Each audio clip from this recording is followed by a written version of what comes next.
In blood transfusion, blood groups of donors and recipients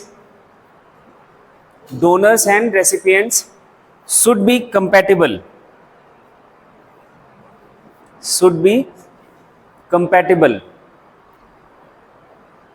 compatible word समझते हो? Match करना चाहिए। अब कैसे मैच करना चाहिए वो लिखो। Blood transfusion produces no harm. अगर आप ब्लड ट्रांसफ्यूजन कर रहे हो और आपको ये है कि हमें कोई नुकसान ना हो, तो किस कंडीशन को याद रखना है वो लिखो। Blood transfusion produces no harm, आपको नुकसान नहीं पहुंचाएगा। अब लिखना if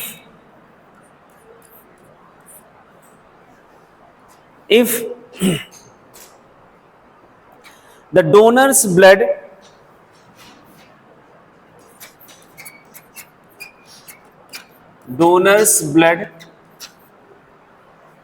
contain antibodies against the donor's blood contain antibodies against the recipients, since antibodies get diluted.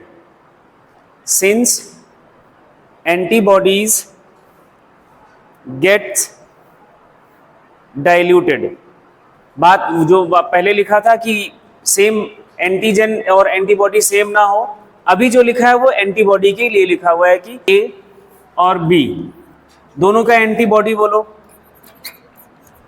Antibody ए के पास कौन सा होगा? बी, और इसके पास कौन सा होगा? ए। अगेंस्ट में है कि सेम है? अगेंस्ट में है। अब चलो एक ब्लड ग्रुप हमने यहां और ले लिया ए, फिर से।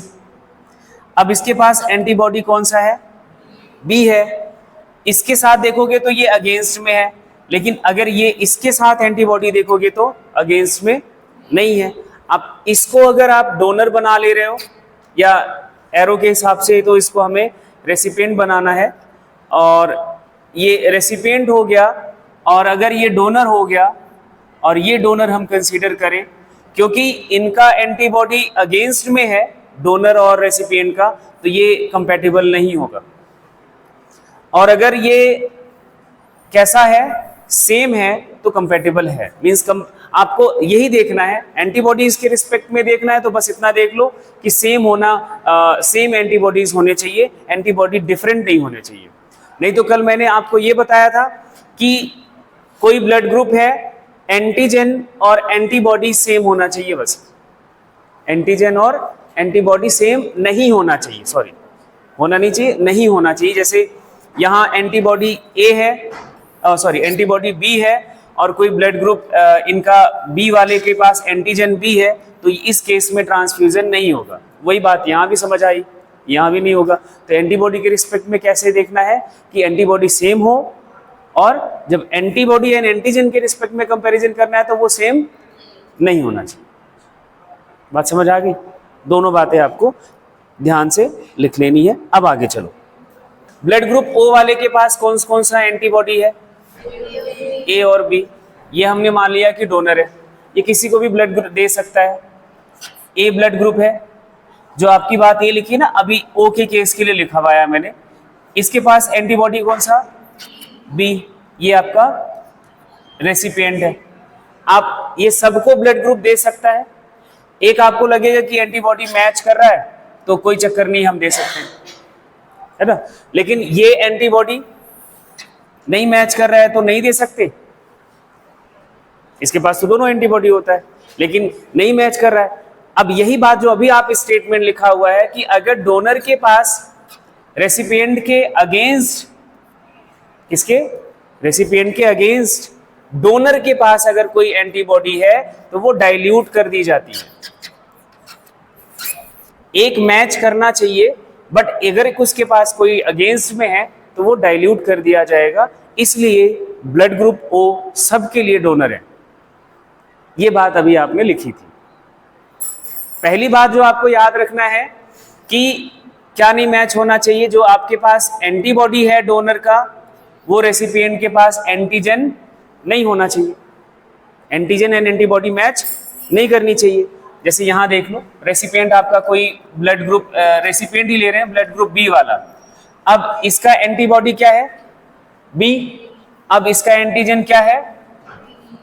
बी। आपको लगेगा कि नहीं, यहां तो नहीं दे सकते,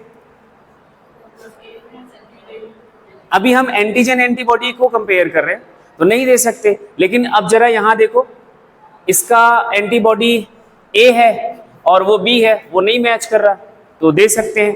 तो इस एंटीबॉडी का क्या होगा? इस एंटीबॉडी का क्या होगा? जब यहां हम देखें तो एंटीबॉडी इसके पास ए होगा, जबकि इसके अगेंस्ट में है। तो इस केस में जब कोई अगेंस्ट में एंटीबॉडी किसी रेसिपिएंट में जा रहा हो, बट मैच करने वाला कंडीशन होना चाहिए। मैच करने वाला कंडीशन, पहले आपको पहला केस वही अप्लाई करना है जो हमने कल लिखवाया था। क्या लिखवाया था? कि एंटीबॉडी और एंटीजन मैच नहीं करना चाहिए। लेकिन अब यहां पे कोई एंटीजन है ही नहीं। अब देख लो, ये भी बात समझ लो, ब्लड ग्रुप ओ के पास कोई एंटीजन है ही नहीं, तो एंटीजन तो कोई मैच कर, इसका है डोनर का, और हाँ रेसिपिएंट के पास तो है, रेसिपिएंट के साथ तो मैच करेगा। एंटीबॉडी में मैच कराना, इधर हमें ये नहीं देखना है ना।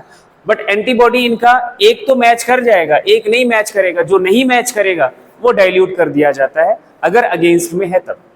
ये बात आपको आज लिखनी जरूरी थी, क्योंकि बाद में फिर ओ वालों के लिए ना यही चिल्लाते कि इसके पास तो एक अगेंस्ट में भी है, उसका क्या होगा। अब इसके पास ये तो एंटीजन हो गया ए बी के पास और ओ के पास। इसके पास एंटीजन कौन कौन सा है? ए और बी। एंटीबॉडी, एंटीबॉडी कोई नहीं है। अब जरा इधर देखो, एंटीजन कोई नहीं है और एंटीबॉडी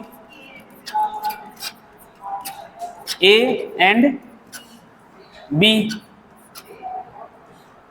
ये रेसिपिएंट है और ये डोनर है। रेसिपिएंट का इम्यून सिस्टम रिस्पॉन्स करेगा, ये ध्यान रखना है पहली बात, डोनर का नहीं करेगा। डोनर के पास एंटीजन और एंटीबॉडी किसका?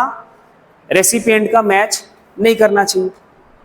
यहां कोई एंटीजन है ही नहीं, यहां कोई एंटीबॉडी नहीं है, तो मैच क्या करेगा? कुछ नहीं करेगा। इसलिए ये सबके इसके लिए डोनर है। अब जरा इनका एंटीजन और एंटीबॉडी देख लो, मान लो उल्टा कर देते हैं, ये डोनर बना देते हैं, ये रेसिपिएंट बना देते हैं। ये डोनर बना दोगे और ये रेसिपिएंट बना दोगे, अब बताओ क्या होगा? इसका इम्यून सिस्टम रिस्पॉन्ड करेगा, इसका इम्यून सिस्टम रिस्पॉन्ड करेगा। इसके पास एंटीजन ए भी है और बी भी है। जब एक ले जाओगे, इसको एज अ डोनर कंसीडर कर रहे हो, तो इसका एंटीबॉडी और ये एंटीजन सेम नहीं हो गया, और ये एंटीजन और ये एंटीबॉडी सेम नहीं हो गया, तो क्या अपना क्लम्पिंग नहीं हो जाएगा? सेम नहीं होना चाहिए। यहीं पे कोई ब्लड ग्रुप बी ले लो, इसके पास बी एंटीजन है, एंटीबॉडी ए है, ये आप डोनर की तरह कंसीडर कर रहे हो, रेसिपिएंट ये है, तो अब इसके लिए ब्लड के लिए देखो, ये आप बी एंटीबॉडी यहाँ पे है, बी एंटीबॉडी भी है और बी एंटीजन है, इसको भी कोएगुलेट कर देगा। अब जरा ए ले लो, एंटीजन ए है, ए वाले के पास एंटीजन ए है, इसके पास एंटीजन ए है, इसको भी वो क्लम्पिंग करवा देगा। अब जरा इसका जो डोनर हो सकता है, डोनर इसका जो हो सकता है वो ब्लड ग्रुप ओ वाला ही हो सकता है, इसके पास कोई एंटीजन नहीं है, अब देते, और एंटीबॉडी उसका जस्ट अपोजिट है, यही पड़ा हुआ है। इधर कोई मिसमैचिंग है नहीं है, तो आप आराम से दे सकते हो, कोई दिक्कत नहीं है। चलो, ये आप इसको समझ रहे हो ना, एक को आपको डोनर बनाना है, एक को रेसिपिएंट बनाना है। जैसे हमने मान लिया कि इसको रेसिपिएंट बनाना है, इधर डोनर हम लिखेंगे, जो भी ब्लड ग्रुप लिखेंगे वो उधर डोनर वाला होगा। इम्यून रिस्पॉन्स ये देगा। अब इसका एंटीबॉडी बी है, इसका एंटीजन ए है, मिसमैच हो रहा है, मैच नहीं हो रहा, तो कोई प्रॉब्लम नहीं आने वाली। अभी हम एंटीबॉडी और एंटीजन मैच करा रहे हैं। अब चलो, रेसिपिएंट आपका हमने ए ही मान लिया, अब डोनर जो है वो बी आ गया, एंटीबॉडी कौन आया? ए। अब ये एंटीबॉडी और एंटीजन मैच कर गया कि नहीं कर गया? तो ये नहीं दे सकता, ये ब्लड ग्रुप इसको डोनेट नहीं कर सकता, मतलब ब्लड ग्रुप बी वाला इसके लिए डोनर नहीं हो सकता। अब ए बी वाले को ले लो, ए बी वाले के पास दोनों एंटीजन है, इसके पास एंटीबॉडी एक है, कौन सा, बी, ये एंटीजन मैच नहीं करेगा इसके साथ, तो ये भी इसका डोनर नहीं हो सकता। हो सकता है? नहीं हो सकता। अब जरा ये वाला ब्लड ग्रुप ले लो, ओ के पास कोई एंटीजन नहीं है, कोई एंटीजन नहीं है, पक्का। अब इसके पास एंटीबॉडी बी होके भी क्या कर लेगा, एंटीजन जब है ही नहीं तो रिस्पांस किसके लिए करेगा, बात समझ आई? तो ये इसके लिए डोनर हो सकता है, ये तो हो ही सकता है और ये हो सकता है। ये केस समझ आ गया? चलो एक और बात देखो, अब आपका रेसिपिएंट हमने ले लिया कोई ब्लड ग्रुप बी वाला, अब सारे ब्लड ग्रुप का आप करवाओगे, डोनर अपन यहाँ पे लिखेंगे। एंटीबॉडी इसके पास कौन सा होगा, ए, पहले डोनर हमने लिया ए, ठीक है। अब डोनर ए है, इसका एंटीजन ए है और इसका एंटीबॉडी ए है, तो ये मैच कर गया, मतलब ये डोनर नहीं हो सकता। अब ब्लड ग्रुप बी ले लिया, इसके पास एंटीबॉडी ए है, एंटीजन बी है, ये क्या कर रहा है, डिफरेंट है, तो ये डोनर हो सकता है। अब आपके पास ब्लड ग्रुप ए बी है, अब यहां एंटीबॉडी ए है, इधर एंटीजन ए है, ये भी डोनर नहीं हो सकता। अब आ जाओ इसके पास कोई एंटीजन है ही नहीं, जब इसके पास कोई एंटीजन नहीं है तो इधर एंटीबॉडी क्या करेगा, कुछ नहीं करेगा, घंटा बजाए वो कुछ नहीं कर पाएगा, क्योंकि एंटीजन के लिए वो रिस्पॉन्ड करेगा ना, ठीक है। तो ये डोनर हो सकता है। तो ये आपके दो केसेस हो गए। चलो तीसरा केस देखो, आपका रेसिपिएंट हमने ए बता दिया, बी बता दिया, ए बी के लिए आते हैं। हमने ले लिया, कौन सा ले लिया, ए बी, और इधर डोनर जो है वो आपको डिसाइड करना है।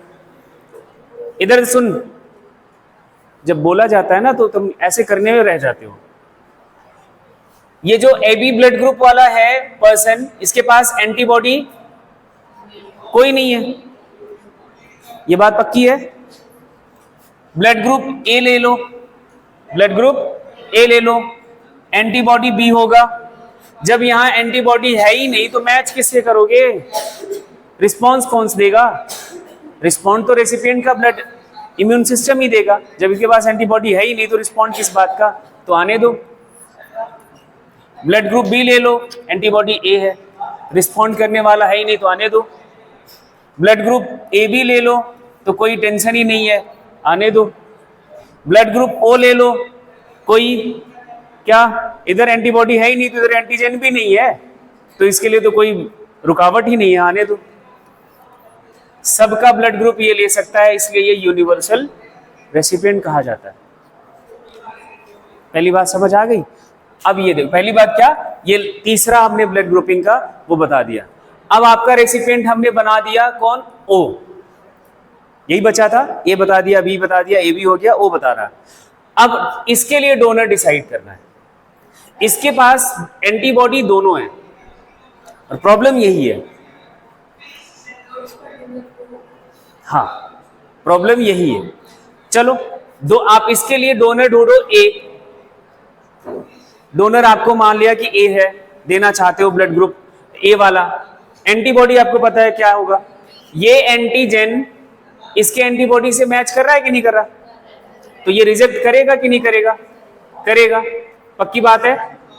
अब बी वाला ये मैच कर रहा है कि नहीं कर रहा, तो ये इसको भी रिजेक्ट करेगा। ए बी वाले के लिए तो सोचना ही नहीं भाई, दोनों अगेंस्ट में बैठे हैं, तो इसको भी रिजेक्ट कर देगा।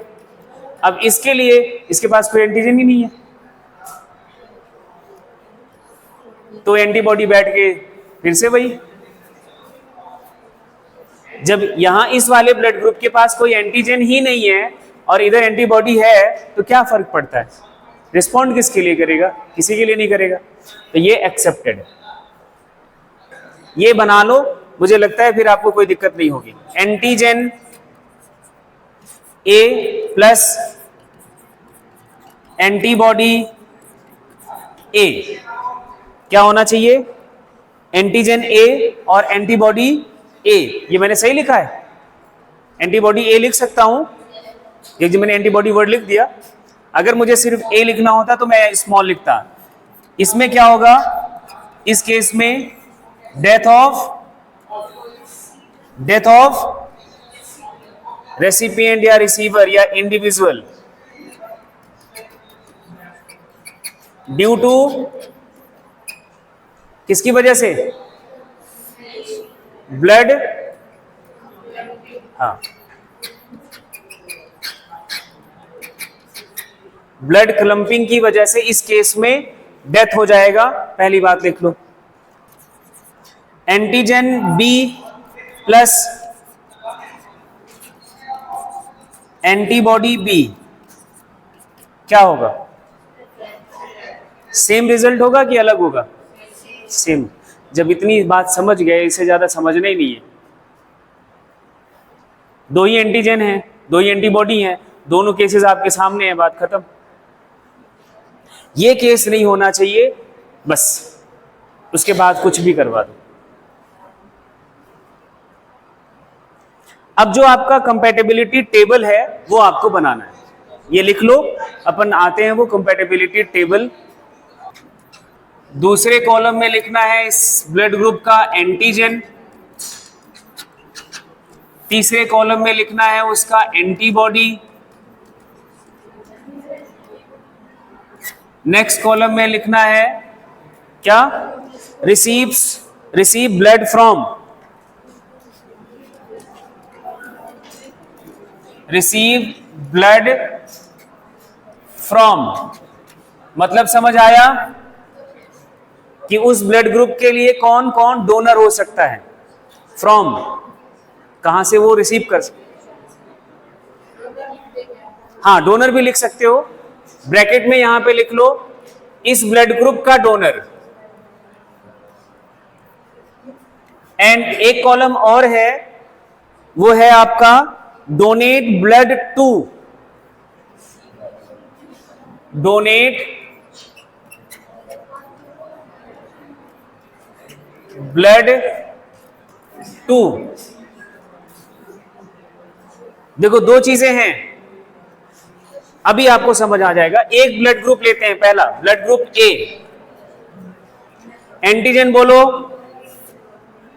ए, एंटीबॉडी बोलो बी। अब जो रिसीव कर सकता है, मतलब इस ब्लड ग्रुप के लिए कौन कौन डोनर है, इस ब्लड ग्रुप का डोनर कौन कौन है? ए और ओ। और डोनेट टू, अब ये ब्लड किसके लिए डोनर हो सकता है? ए के लिए तो हो ही सकता है, ए बी के लिए भी हो सकता है, बस इसके अलावा और किसी के लिए डोनर नहीं हो सकता। बोलो बात इतनी समझ आ गई? चलो दूसरा ब्लड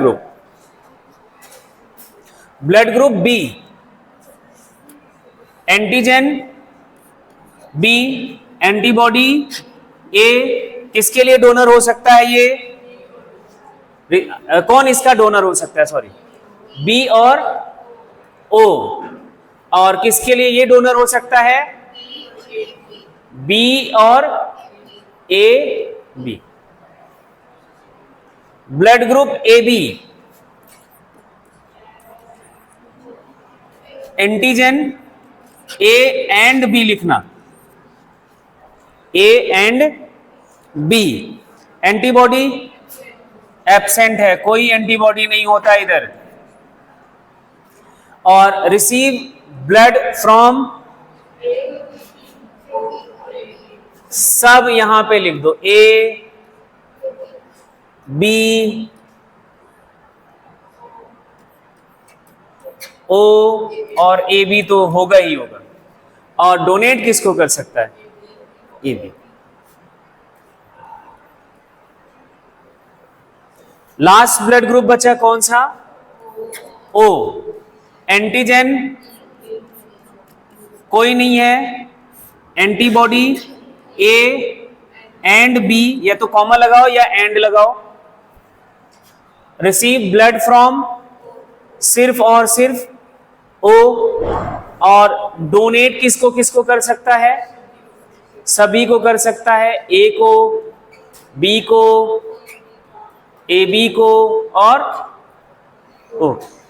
अब जो प्रॉब्लम है वो ये ब्लड ग्रुप ए बी जो है ये सबसे ब्लड ले सकता है, सारे ब्लड ग्रुप से ब्लड रिसीव कर सकता है, इसलिए इसको यूनिवर्सल रेसिपिएंट कहा जाता है। और ये सभी को ब्लड डोनेट कर सकता है, ये ओ ब्लड ग्रुप, इसलिए इसको यूनिवर्सल डोनर कहा जाता है।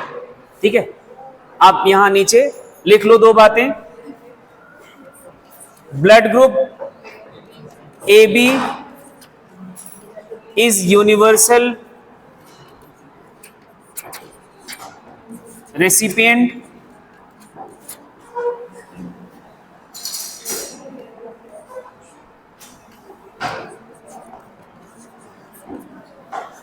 और ब्लड ग्रुप ओ जो है वो यूनिवर्सल डोनर कहा जाता है। वैसे ये वाला जो मैंने स्टेटमेंट लिखा है मैं अभी बाद में चेंज करूंगा, बट अभी आप इतना लिखो, ब्लड ग्रुप ओ है तो बात यही, बट ओ को ही नहीं बोला जाता, ओ नेगेटिव को बोला जाता है। RH system of blood grouping, और ये बात पक्की है कि हर साल के पेपर में ब्लड ग्रुपिंग से एक सवाल रहता ही रहता है नीट के। RH सिस्टम ऑफ ब्लड, एक तो वही अपने नाम है लैंड स्टीनर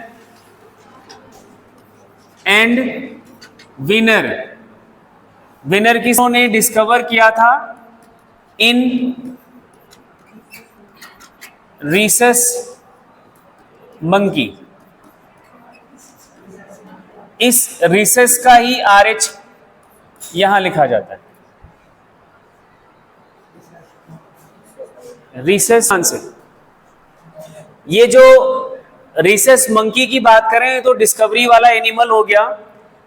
अब एक एंटीजन और, जैसे ए और बी एंटीजन के बेसिस पर ए बी एंड नॉट वो ब्लड ग्रुपिंग करा गया, एक एंटीजन और है RH एंटीजन नाम दिया इसका। RH एंटीजन के प्रेजेंस एंड एब्सेंस, एंड ये पहले ये बात लिख लो, RH antigen present on surface of RBC, और इसी के प्रेजेंस एंड एब्सेंस के बेसिस पर हम दो ग्रुप्स में इंडिविजुअल्स को क्लासिफाई करते हैं। अगर RH एंटीजन प्रेजेंट है देन इंडिविजुअल पॉजिटिव होगा, एंड RH एंटीजन अगर एब्सेंट है देन इंडिविजुअल नेगेटिव कहा जाएगा उसके ब्लड ग्रुप के साथ। ठीक है, जैसे मान लो कि मेरा ब्लड ग्रुप है, मेरा है ब्लड ग्रुप B पॉजिटिव, मतलब क्या है, समझ गए कि मेरे में RH एंटीजन है, मेरे में मतलब मेरे RBC के सरफेस पर RH एंटीजन लगा हुआ है। अगर मैं लिखूं कि किसी का ब्लड ग्रुप B नेगेटिव है, उसके RBC के सरफेस पर RH एंटीजन नहीं है, B एंटीजन है, क्या क्या है। अब मैं लिखूं किसी का ब्लड ग्रुप है AB पॉजिटिव, तो इसके RBC के सरफेस पर एंटीजन A भी है, B भी है और RH भी है। इस वाले के RBC पर क्या है, एंटीजन B है और RH है। इस वाले के RBC के सरफेस पर एंटीजन B है। बस बात समझ आ गई होगी। अब मैं लिख रहा हूं, इधर देखना, किसी का ब्लड ग्रुप O पॉजिटिव है, ओ पॉजिटिव वाले का आरबीसी अगर अपन बनाएंगे तो क्या बनाएंगे, आरबीसी कोई एंटीजन होता नहीं इसमें, but RH antigen is present. बात समझ आई? अब मैं लिखूं किसी का ब्लड ग्रुप है ओ नेगेटिव, यही बात आपको समझनी है। इसके आरबीसी पर कोई एंटीजन बनाने का हक आपको है नहीं है, क्योंकि ओ है तो एंटीजन होता नहीं, नेगेटिव है तो आरएच भी गायब है। ये ब्लड ग्रुप जो है वो एंटीजन फ्री है, ठीक है। अब मैं लिखूं क्या ये आपको समझ है, ए बी नेगेटिव आरएच नहीं होगा। तो बात समझ आ रही कैसे, इमेजिन करना पहले जरूरी है। अब इनको हम जब डोनर और रेसिपिएंट बनाएंगे ना, तो पहले इनके आरबीसी का पिक्चर बनना चाहिए दिमाग में, फिर आप उसके डोनर का डिसीजन ले पाओगे, ठीक है। तो पिक्चर ऐसे ही बनना चाहिए कि ए वाला है ब्लड ग्रुप, तो उसके आरबीसी पर क्या होगा, एंटीजन ए होगा। अगर हमने पॉजिटिव लगा दिया तो आरएच बी होगा, ठीक है। ऐसे बी वाला है तो हमने पीछे बनाया ही था कि इधर बी होगा, अगर हमने इसके ऊपर पॉजिटिव लगा रहे हैं तो आरएच बी होगा। बात समझ आ रही है? अब ये हम मान लेते हैं कि आपका ये रेसिपिएंट है, ये ब्लड ग्रुप हम रेसिपिएंट मानते हैं, तो अब डोनर डिसाइड करने में आसानी नहीं होगी। अब जब ये रेसिपिएंट है तो इम्यून सिस्टम इन्हीं का रिस्पॉन्ड करेगा, या फिर ये अगर एज अ डोनर होते हैं तो जिसकी बॉडी में जाएगा उसका इम्यून सिस्टम इनके एंटीजेंस के लिए रिस्पॉन्ड करेगा कि नहीं करेगा, करेगा। तो ये हमें मैच करना पड़ता है, ठीक है। तो एबीओ अभी कैसे मैच करते हैं वो अपन बात करेंगे, घबराना नहीं है, ठीक है। इंडिया में 80% पॉपुलेशन जो है वो आरएच पॉजिटिव है, मोर देन 80%। मैं यहां पे आपको और ठीक कर दूं तो 85% लिख लो। और जो 15% पॉपुलेशन है वो क्या है, आरएच नेगेटिव।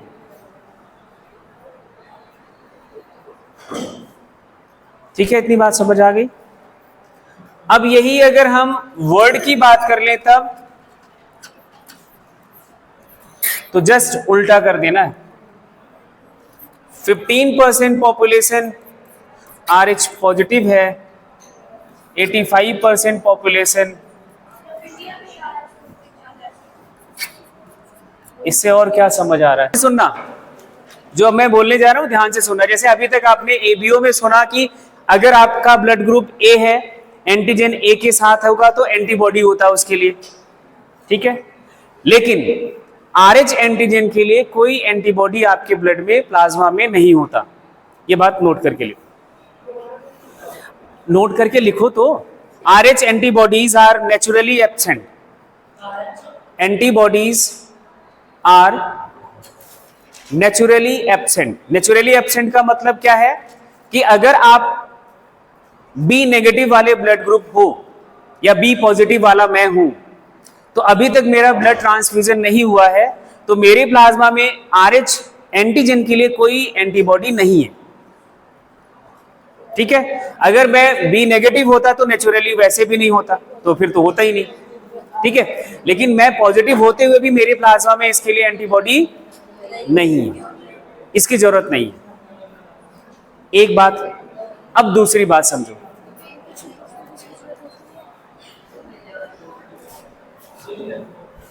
ये मैंने लिखा है ब्लड ग्रुप बी पॉजिटिव। क्या लिखा? B positive. इसके सरफेस पर एंटीजन बी होगा और आरएच होगा।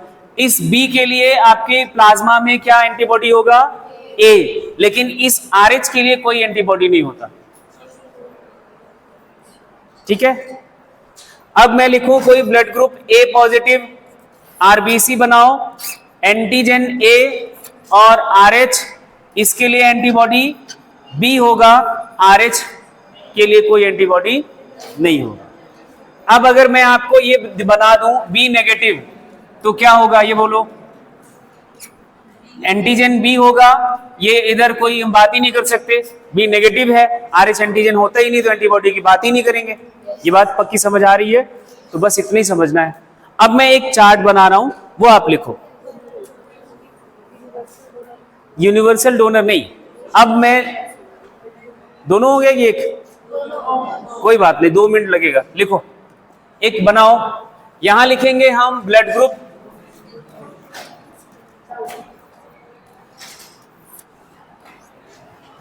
दूसरे कॉलम में लिखना RH एंटीजन,